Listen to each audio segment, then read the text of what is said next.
வணக்கம் செந்தில்வேல். வணக்கம்.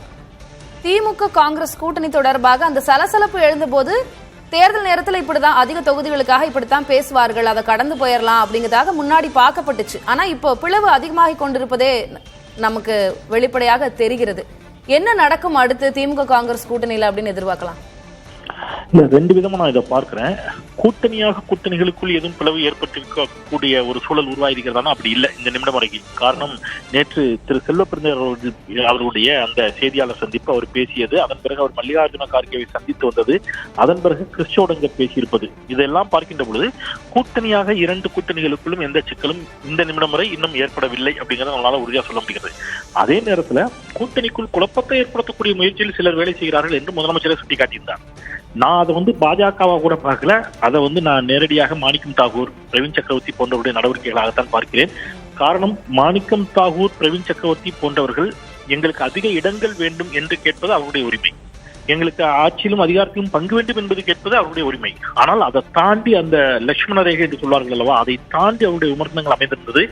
நீங்கள் செய்த தவறுகளுக்கு நாங்கள் தண்டனை அனுபவித்தோம் என்று சொல்வதெல்லாம் தேர்தல் நெருக்கத்தில் கூட்டணி கட்சியிலிருந்து ஒருவரிடமிருந்து வரக்கூடாத வார்த்தைகள். அதெல்லாம் ரொம்ப எக்ஸ்ட்ரீமா போய் வைத்த விமர்சனங்கள். இன்னும் ஒருபடி மேல போய் காங்கிரஸ் கட்சியை சேர்ந்த சில மூத்த நிர்வாகிகள், தலைவர்கள், முத்தமிழர் டாக்டர் கலைஞரை பற்றி தனிப்பட்ட முறையில எல்லாம் மிக கண்ணிய குறைவாக, அநாகரிகமாக எல்லாம் பொதுவெளியில் விமர்சனம் வைக்க தொடங்கினார்கள். அப்போ அவங்களுக்கு ஆட்சியில் அதிகாரத்தில் பங்கு என்பதை தாண்டி, கூடுதல் இடங்கள் என்பதை தாண்டி இவர்களுக்கு சில உள்நோக்கங்கள் இருக்கிறதோ என்ற ஐயத்தை திமுக தலைமைக்கு நிச்சயமாக அது போன்ற விமர்சனங்கள் தான் ஏற்படுத்தி இருக்க கூடும் அப்படிங்கிறது. திரு செந்தில்வேல், இது இவ்வளவு வெளிப்படையாக தெரியும் போது பிரவீன் சக்கரவர்த்தியையோ இல்ல மாணிக்கம் தாக்கூரையோ காங்கிரஸ் தலைமை கண்டித்திருக்க வேண்டும், இல்லைன்னா நடவடிக்கை எடுத்திருக்கணும். அவங்க தொடர்ந்து இவ்வளவு செயல்பாடுகளில் ஈடுபட்டு வரும்போது காங்கிரஸ் தலைமை வேடிக்கை பார்க்கிறது அப்படின்னா அதை எப்படி புரிஞ்சுக்கிறது? இது தமிழ்நாட்டுல மட்டும் இல்லைங்க. நீங்க காங்கிரசின் மீதே கடும் விமர்சனங்களை வைத்த, நீங்க திமுக மீது விமர்சனங்களை வைத்தவர்கள் மீது ஏன் காங்கிரஸ் நடவடிக்கை எடுக்கல அப்படிங்கிற கேள்வி எழுப்புறீங்க. காங்கிரசின் மீது கடும் விமர்சனத்தை வைத்தவர் சசி தரூர். நீங்க வட மாநிலங்களில் காங்கிரஸ் மீது கடும் விமர்சனங்களை வைத்த தலைவர்கள் மீது அவங்க எந்த நடவடிக்கை எடுக்கிறது? காங்கிரசுடைய பலவீனமாகவே அதுதான் பார்க்கப்படுகிறது. அது அவர்களுடைய பலமாக பார்க்கிறார்கள். ஆனால் ஒரு பக்கத்துல காங்கிரசுடைய பலவீனமாகவும் அதுதான் இருக்குது. உறுதியான நடவடிக்கைகள் எடுக்காமல் நீங்க அதை ஜனநாயகம் என்று புரிந்து கொண்டோம் அப்படின்னு சொன்னா அதுக்கு ஒரு எல்லை இருக்கு இல்லையா? எல்லாவற்றுக்கும் ஒரு எல்லை இருக்கிறது.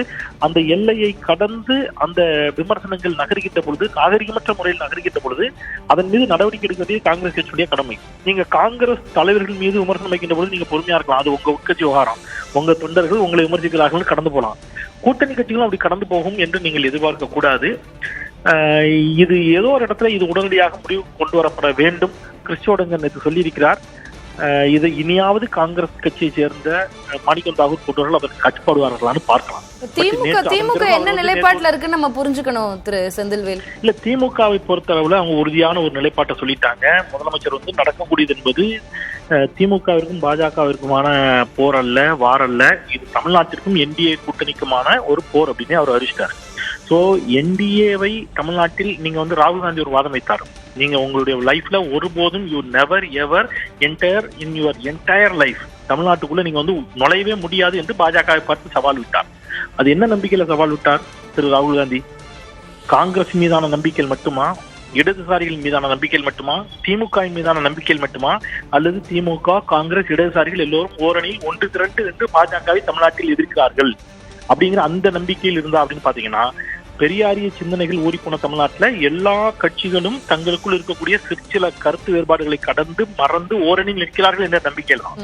அப்ப அந்த நம்பிக்கையை சிதைப்பது போல தமிழ்நாட்டிற்குள் பாஜக நுழைந்தாலும் பரவாயில்லை என்பது போன்ற இடத்திற்கு நகர்ந்து காங்கிரஸ் கட்சியை சேர்ந்த சில நிர்வாகிகள் கருத்து சொல்வார்களே என்று சொன்னால் அதை உறுதியாக கண்டிக்க வேண்டிய காங்கிரஸ் தலைமை. காங்கிரஸ் தலைமை என்ன நடவடிக்கை எடுக்கிறது அடுத்து அப்படின்றத நம்ம உத்து பார்க்க வேண்டியதா இருக்கு. நன்றி திரு செந்தில்வேல், இணைப்பில் உங்களுடைய கருத்துக்களை பகிர்ந்து கொண்டமைக்கு.